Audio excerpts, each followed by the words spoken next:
باجتهاد شخصي من جوارديولا عرفنا نخسر 5 لوحدنا، خسرنا نفسنا، لعبنا نفسنا. حقيقي ارتيتا ما اجتهدش، ما عملش اي حاجه.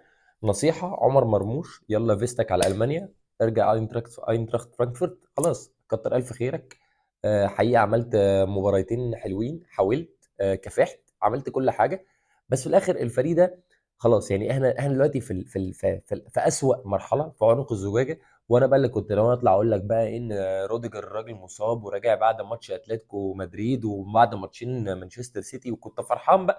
انسى بقى الهبل ده كله عشان خاطر خلاص كل الكلام ده هنشطبه عشان خلاص خلصت. خلصت والله. بس انا عايز اسال سؤال: هو في يا كابتن عصام شوالي، انت ليه قاعد بتقول خمسه خمسه خمسه؟ ليه مستنيها؟ يعني انت ليه مستنيها من وهي اربعه؟ قاعد مستنيها بقالك ربع ساعه ليه يا حاج؟ يعني ليه؟ احنا عملنا ايه طيب؟ انا مش فاهم.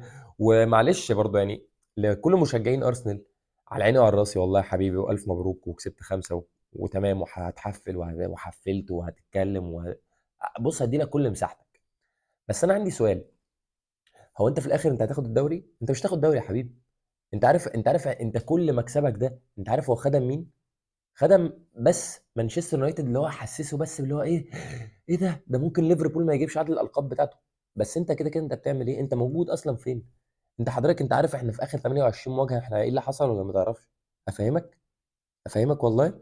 احنا في اخر 28 مواجهه كسبينك 22 منهم، اتعادلنا بتاع 4 وخسرنا 2. بتتكلم في ايه؟ بتتكلم في ايه والله؟ يعني ده عارف ده دول كلهم في امتى؟ من اول لما جوارديولا جه. تتكلم في ايه؟ ما تتكلمش معايا تاني اصلا، ما توجعش دماغك وما تهريش معايا وما تهريش اصلا، لان خسرانه، فاهم يعني؟ خسرانه همسكك انكتك والله. اقسم بالله اي حقيقي مشجع لمانشستر سيتي يقدر يمسك لاي واحد بتاع ارسنال يمسكه ينجده. بتتكلم في ايه؟ حقيقي احنا النهارده خسرنا من نفسنا. عايز بقى تتكلم تكتيك، عايز تتكلم اي حاجه، أنا النهارده مش جاي اتكلم تكتيك مع الجهد العمري، فنتكلم كوره. حبيت بقى تعمل لايك وشير وسبسكرايب براحتك، مش عايز براحتك برضو، لان كده كده بص. احنا انا طالع اتكلم في اسوأ حالاتنا. يعني طالع اتكلم في ان احنا مبتدين الماتش نازلين عايزين نخسر، مبتدين الماتش ما بنفكرش ان احنا اصلا ازاي ان احنا. يعني انا عندي سؤال: يعني برناردو سيلفا انت بتعمل ايه؟ يعني ايه دورك في الماتش النهارده؟ مفيش. انت حضرتك كنت بتحوش ستونز في الماتش اللي فات، ما نزلتوش من اول الماتش علشان خاطر في ماتش تشيلسي، يعني عشان خاطر تلعب بيه الماتش بتاع ارسنال ويبقى جاهز. لا عاش. هو من ناحيه جاهز فهو جاهز. وانت يا اكانجي، يعني كنت قاعد بتطبطب على خوسانوف ان هو تمام يا باشا، ما تغلطش غلطه دي تاني والدنيا تمام وما تقلقش وبتاع، والواد كان هيعيط وينهار منه. تقوم انت عامل اختها في الدقيقه الثانيه؟ يعني ليه اكون مبتدي الماتش اصلا خسران 1-0؟ يعني طب ما يعني ما نكتبه في السكور بورد من اول الماتش 1-0 للارسنال، ونبتدي بقى نشوف نبتدي نمشي ازاي، فاهم؟ على الاقل حتى جوارديولا يبقى فاهم يعني هيعمل ايه. بس هو كده كده ما كانش هيعمل حاجه، لان هي ما لعبتش كوره. انت حقيقي ما لعبتش كوره. يعني انا بس نفسي افهم حاجه. يعني انت دلوقتي عندك واحد زي مرموش وعندك واحد زي سافيو، طبعا جدا في ان انت تلعبهم مع بعض. تمام. طب ما هو ده واحد محتاج مساحه وده واحد محتاج مساحه.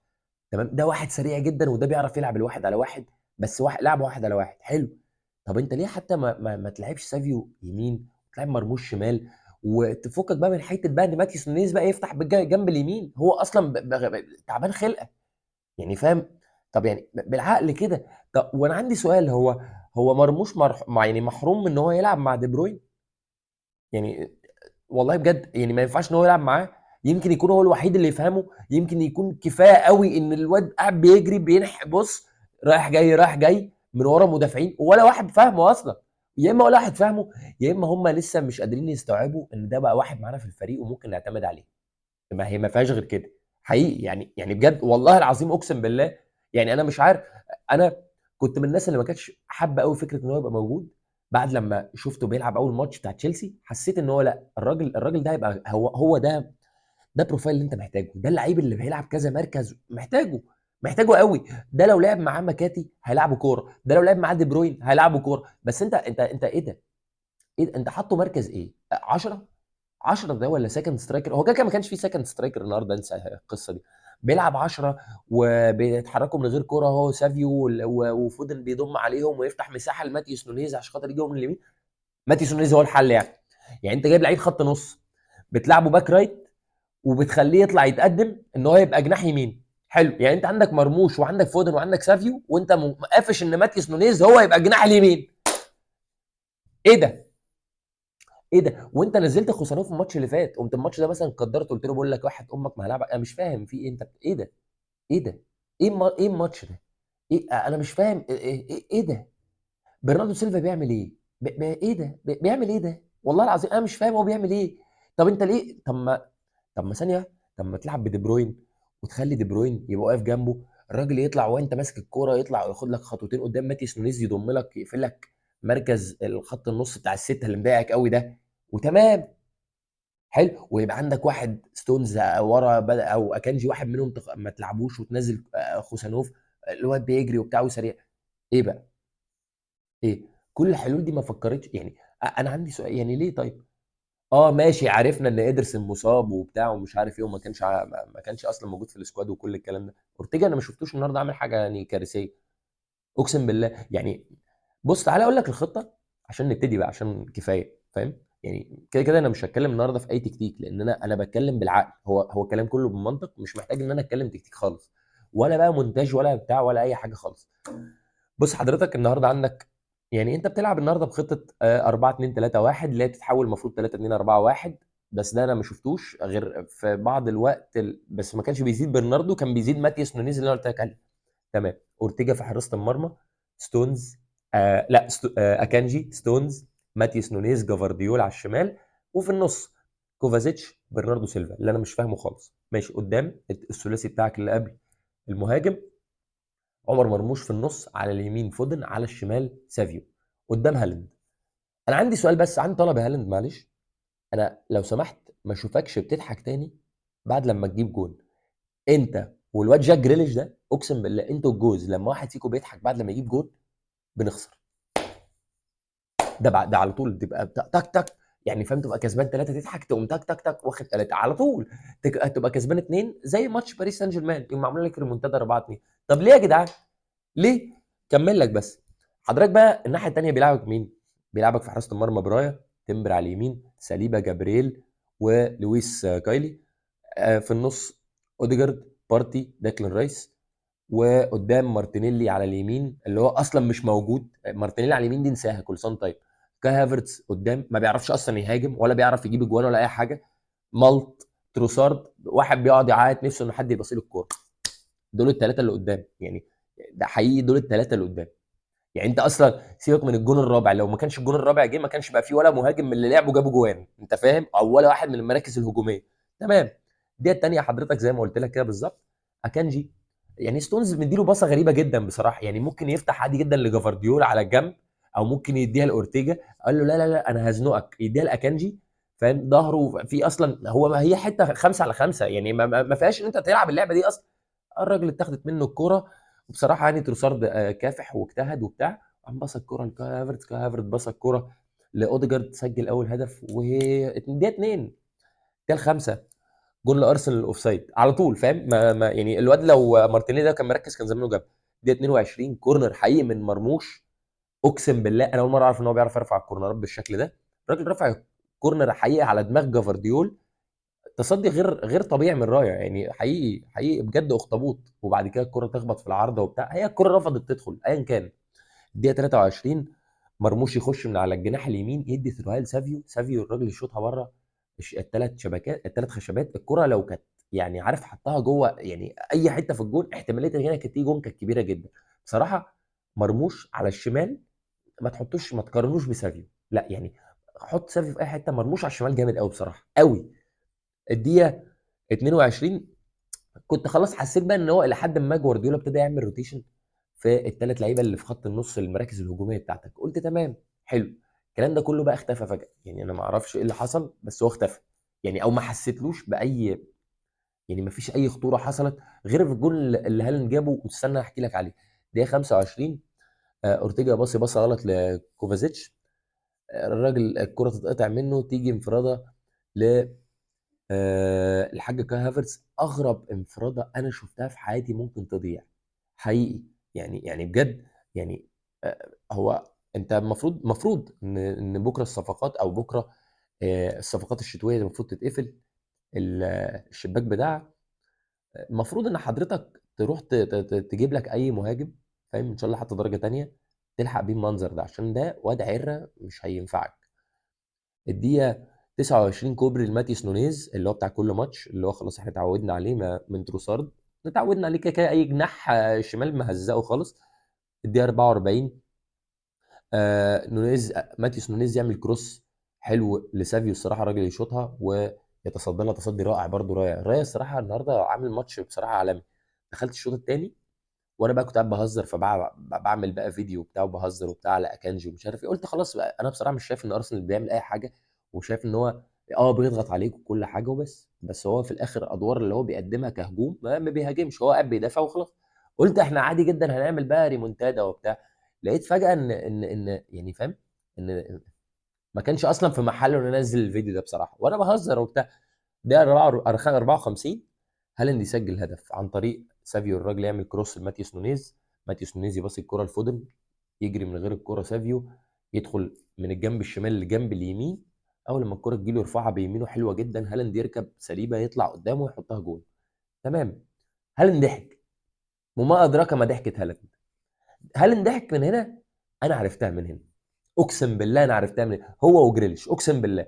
بعدها على طول بدقيقتين، الدقيقه 56 بارتي تيجي له كوره بعد باصه غريبه جدا من فيل فودن، عايز يباصيها بشكل غير مفهوم لمرموش وفي اصلا واحد واقف في النص، انا مش عارف ان كان الكوره يا راجل يستلمها، يزق زقه كده، يقول لك ايه ده، طب ما هي سالكه، يقوم شايط الكوره تخبط في ستونز وتدخل جول. هي مرسومه، مرسومه لك يا ابن المحظوظه ارتيتا والله العظيم. الدقيقه 62 لويس كايلي، الراجل اللي يعني اللي النهارده الراجل لم يختبر، بيلعب على ماتيوس نونيز جناح يمين، فالراجل كان عنده وقت ومساحه ان هو عادي جدا في الادوار الهجوميه بتاعت ارسنال ان الراجل يكون بيلعب مهاجم عادي، مفيش اي مشكله. فاهم؟ برضه انت فاهم ارتيتا الراجل بيقول لك ايه، يا اما هلعبه زي ستايل ريكو لويس بتاع مانشستر سيتي ده، عاجبني. الراجل ياخد الكوره، تجي له الكوره باصه، الراجل يدخل يظبط على يمينه ويشوط ار 2 صغنطوطه كده، وارتجي ابص عليها ايه ده، يقول لك كده دي جول. 3-1 على طول، عشان ما اوجعش دماغي ولا دماغك. يعني بص، حسيت ان بصراحه ان جوارديولا ال 67 بقى قال لك بص، لا انا حسيت ان المشكله عندي في مرموش وفي فودن، انا هخرج مرموش وفودن ونزل كيفن دي بروين ونزل مكاتي. تمام، حضرتك انت عملت بيهم ايه؟ ولا عملت بيهم اي حاجه. تمام، ولا عملوا اي حاجه في الكوره. ليه بقى حضرتك؟ هقول لك ليه، لان انت المفروض كنت تنزل الاثنين فعلا، بس ما كانش مكان مرموش ومكان فودن، ممكن مكان فودن، بس الطبيعي التغيير الثاني هو برناردو سيلفا. فكره ان انت قافش ان برناردو سيلفا يفضل يلعب طول الماتش، دي مش هتجيب اي نتيجه مجزيه خالص. فكره ان بجد مرموش تخرجه كل ماتش الدقيقه 67، لا انا هقول لك بقى على حاجه، انت خرجه بقى، ما تنزلوش من اول الماتش وتنزله الشوط الثاني من الاخر. من الاخر بقى واخلص، فاهم؟ فكره ان انت ما تلعبوش الماتش مش عشان خاطر والله العظيم بقى مصري والكلام، لا لا لا لا لا خالص، فكره بقى، فكر كروي كده بحت. انت خسران، فانت حضرتك خرجت اللعيب السريع بتاعك ونزلت لعيب بلاي ميكر، وانت عندك اصلا واحد، سوري في الكلمه، بقى مهكع في خط النص، ما بقاش ليه اي دور. انا مش عارف هو برناردو سيلفا حقيقي بيعمل إيه النهارده، يعني انا مش فاهم. وانت ما ينفعش تدي اشاره الكابتنه لواحد عصبي، واحد بيتخانق، واحد بيدخل يضرب، ايه ده؟ ليه طيب؟ طب ما تديها لواحد عاقل شويه. انا حاسس ان يعني عارف والله، اديها لستونز عادي، اديها لاكانجي عادي، بغض النظر ان الاكانجي ما ينفعش ان هو يلبس شاره كابتنه، اديها لجافارديول، اديها لجافارديول. اديها 76 جول كهافرتس بعد كاونتر اتاك دمها تقيل جدا وميس باس من سافيو، تطلع الكوره بعد كده مارتينيلي يقعد يزق في كوره، يزق في كوره، الراجل ياخد الكوره يباصيها لكهافرتس، يدخل يقوم شايطها وخلاص، صباح الفل عادي، يعني يقطها كده ويدخلها جول 4-1. طبعا انا كنت ناوي ان انا اقفل واشطب بدري، لان كنت خلاص مش محتاج ان انا اتفرج على بقيه الماتش. بس طبعا لقيت الدقيقه 80 بعدها باربع دقايق، بعد الهدف باربع دقايق الرابع، لقيت يعني جابرييل بيهزر، ولقيته بيعمل شقلباص في الهواء، الراجل كان عايز يعمل دبل كيك، بس طبعا للاسف لياقته البدنيه ما خدمتوش، وكان ممكن يجي له يعني مزق في العصعوص، بس ده ما حصلش الحمد لله، يعني عشان برضه ما يتمنلوش اي شر. دقيقه 82 خرج تروسارد ونزل نوانيري، وخرج اوديجارد ونزل ميرينو، تغيير مركز بمركز، والراجل مش فاهم، مش مخون حاجه. الدقيقه 92 نوانيري، فاهم؟ الراجل يستلم الكره على اليمين وما حاططها بقى واحده، في ناس يقول لك يلا بقى، هو في ايه، هو انا صغير؟ الراجل تك يقوم عامل ار 2 حاططها جول، ويبقى الهدف الخامس، وخسرنا خمسه. والله خسرنا 5. انت عارف المشكله في ايه؟ المشكله ان انت ده الماتش ده اللي انت بقى كنت مجهز له بقى، فاهم؟ ارتيتا بقى وجوارديولا، هو جوارديولا حاسبها كده، ده الاسيستنت بتاعي، فاهم؟ ده واحد انا بقالي 5 سنين انا مش شايفه اصلا كمنافس، ده واحد انا بديله على دماغه. بس هو الراجل جه بجد ادانا على 100 قلم على خلقتنا. انت النهارده بتعمل ايه؟ انت النهارده ما بتلعبش كوره، انت النهارده انا برناردو سيلفا مش فاهم هو بيعمل ايه، ماتيوس نونيز مش فاهم هو بيعمل ايه، مرموش دوره مش فاهم هو انت ليه عامله بالدور ده. عندك ستونز واكانجي ليه الاثنين في ماتش واحد؟ ليه؟ طب ما تلاعب واحد كبير ولعب معاه خوسانوف، الواد سريع وبيجري وبتاع. انا مش فاهم حقيقي، مش فاهم والله. يعني مش فاهم. انا اتمنى بصراحه ان احنا نخلص في نيكو جونزاليس. نيكو جونزاليس ده لعيب عنده 23 سنه، الراجل كان بيلعب في برشلونه واشتريته بورتو السيزون اللي قبل اللي فات، والراجل المفروض ان هو يجي لك. انت عايز تشتريه ب 40 مليون، وهو بيقول لك ان الشرط الجزائي اللي في العقد ب 60 مليون، وانت قلت لا انا مش عايز ادفع ال 60 مليون وعايز ان احنا نبقى حبايب مع بورتو وبتاع. وظبطوا اموركم وسيستموا دنيتكم عشان خاطر ايه؟ نخلص قبل بكره الصبح او قبل بكره بالليل، عشان خاطر نبقى ايه؟ ضامنين الدنيا وبتاع وايه. ومعانا اللعيب ده عشان احنا محتاجين لعيب بيلعب مراكز، مركز 6 ومركز 8. الواد بيلعب كوره حلوه جدا جدا جدا جدا، حقيقي يفرق معاك جدا فعلا يعني. بس انا هل يا ترى بقى ده لو انت جبته هتخرج برناردو سيلفا؟ لا، ده انا متاكد ان هو هيخرج كوفازيتش. يقول لك لا لا كوفا ريح بقى كده. انا اتمنى حقيقي اليوم اللي يرجع فيه رودري، لان بصراحه العبث ده انا مش قادر له حقيقي. واتمنى اليوم اللي يبقى فيه واحد بيعرف يحرك الفريق.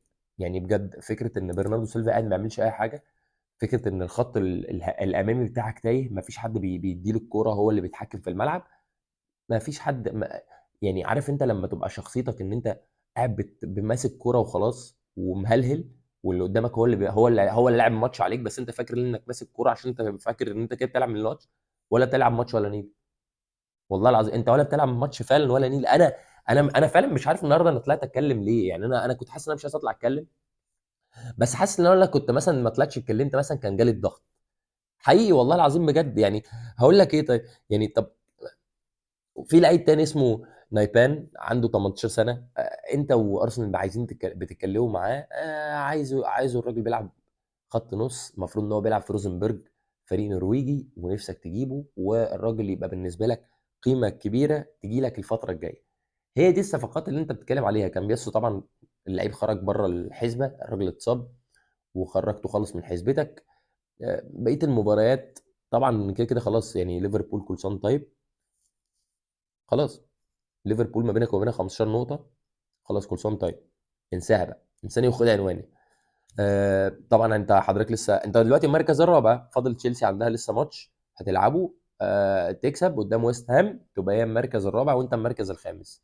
بعد كده انت حضرتك هتلاعب ليفربول فتخسر، ونيوكاسل تكسب فهي تبقى الخامس وانت السادس، فاهم؟ بعد كده بقى تقوم انت لاعب نيوكاسل فهي تكسبك فتبقى انت السابع، لان بورموث الراجل هيكسب، فاهم؟ ما هو خلاص بقى يعني، ما هو خلاص هي هتمشي كده.